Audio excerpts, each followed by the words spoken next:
नमस्कार मित्रांनो, आजच्या भागामध्ये आता इकडं जे इंद्र आणि राणी आहे ते बुवांना शोधायला आलेले असतात. त्यांना ते गुंड आतमध्ये जाऊन देत नसतात. त्यांना ते अडवत राहतात. म्हणतात की तुम्हाला आम्ही आतमध्ये जाऊन देणार नाहीये आणि त्यांना अडवतात. त्यांना तिथून थांबवतात.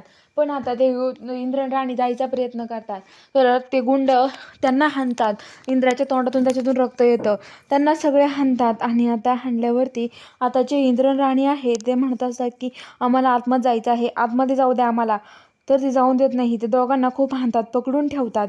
तेवढ्यात आता लगेच इकडं इंद्र आणि राणी त्या सगळ्या गुंडांना खूप हाणतात, मारतात आणि तिथून त्यांना काढून देतात. आणि आता मारून काढून दिल्यावरती इंद्र आणि राणी म्हणतात, या जा इंद्र सर तुम्ही जा आता आतमध्ये. तेवढ्यात तिकडून परत दुसरे गुंड येतात आणि ते इंद्र आणि राणीला पकडतात, पुन्हा हाणतात.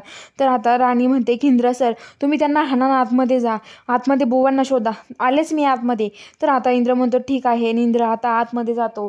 आणि इकडं आता बुवांना इंजेक्शन देतो तो माणूस आणि तिथून पळून जातो. इंद्र दरवाजा तोडतो आणि आतमध्ये येतो. आतमध्ये इकडं तिकडं बघतो, त्याला इंद्र दिसत नाही.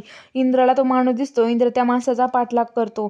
तेवढ्यात आता इकडं जी राणी आहे त्या गुंडांना मारते आणि ती पण आतमध्ये येते.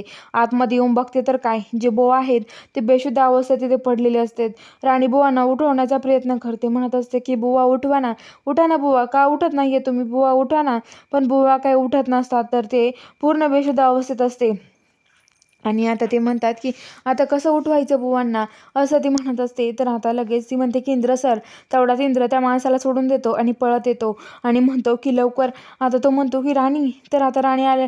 तो राणी म्हणते की इंद्र सर हे बघा बुवांना काय झालंय, बुवा उठत नाहीये, त्यांना अर्जंट हॉस्पिटलमध्ये नेण्याची गरज आहे, चला आपण त्यांना हॉस्पिटलमध्ये नेऊ. ते हॉस्पिटलमध्ये न्यायला लागतात. तेवढ्यात राणीचा ड्रेस इथे गुंततो आणि राणी म्हणते की इंद्र सर तुम्ही थांबू नका, तुम्ही जा, अजिबात माझी वाट बघू नका. तर राणी इंद्र म्हणते तुला एकटीला कसं काय सोडू राणी. तर राणी म्हणते काळजी करू नका, तुम्ही पहिले बुवांना हॉस्पिटलमध्ये पोहोचवा, जा तुम्ही.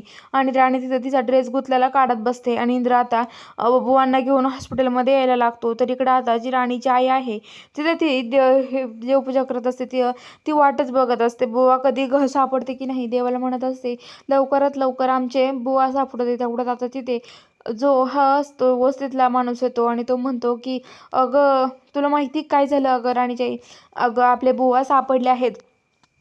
राणीची आई म्हणते कुठे आहे बुवा. तर ते मला भेटायचे, चल ना घेऊन. तर ते म्हणते की अगं ते हॉस्पिटलमध्ये आहे बेशुद्ध अवस्थेत, चल आपल्याला त्यांना भेटायला हवं, जायला हवं. आणि ती साडी वगैरे बदलते आणि लगेच त्याच्यासोबत जायला निघते. इकडं आता इंद्र डॉक्टरांना बोलवतो. डॉक्टर येतात आणि डॉक्टर आता म्हणतात की काय झालं यांना. तर ते म्हणतो की काहीच वाईट नाही आहे, ते एका ठिकाणी बांधून ठेवले असताना आम्ही घेऊन आलो, तुम्ही लवकरात लवकर त्यांच्यावर उपचार सुरू करा. आणि आता तिथून ते म्हणतात बोलवा लवकर इकडे बेड. आणि ते त्याच्यावर टाकतात त्या बेड सायकलवर आणि त्यांना आतमध्ये घेऊन जातात. आणि इकडं जो इंद्र आहे तो बाहेर उभा असतो. डॉक्टर आतमध्ये चेकअपसाठी घेऊन जातात. तिकडे राणी राणी येते. राणी आल्यावरती आता लगेच राणी म्हणते इंद्र सर कुठे आहे बुवा. तर इंद्र म्हणतो त्यांना आतमध्ये नेलं आहे चेकअपसाठी. तेवढ्यात आता राणीच्या आईन ते येतं. राणीची आई म्हणते कुठं आहे बुवा, मला त्यांना भेटायचं आहे. तर आता इंद्र म्हणतो की तुम्हाला आता त्यांना भेटताना नाहीये, थोडा वेळ थांबा, येईल आवती इथं. तर इकडं जो माणूस आहे पळून गेलेला तो तिथे लपून राहिलेला असतो एका शेतात जाऊन आणि तो आता फोन करतो. आणि आता तो विक्रांतला फोन करून सगळं घडलेला प्रकार सांगतो. विक्रांत म्हणतो की आता मला काहीतरी करायला हवं असं म्हणतो. आणि इकडं आता जी हे मालती आहे ती मालती म्हणते काय झालंय काय कळत नाही. बुवा पण आता जे आबा आहे ते पण हॉस्पिटलमध्ये येतात. हॉस्पिटलमध्ये आल्यावरती तेवढ्या ते डॉक्टर येतात.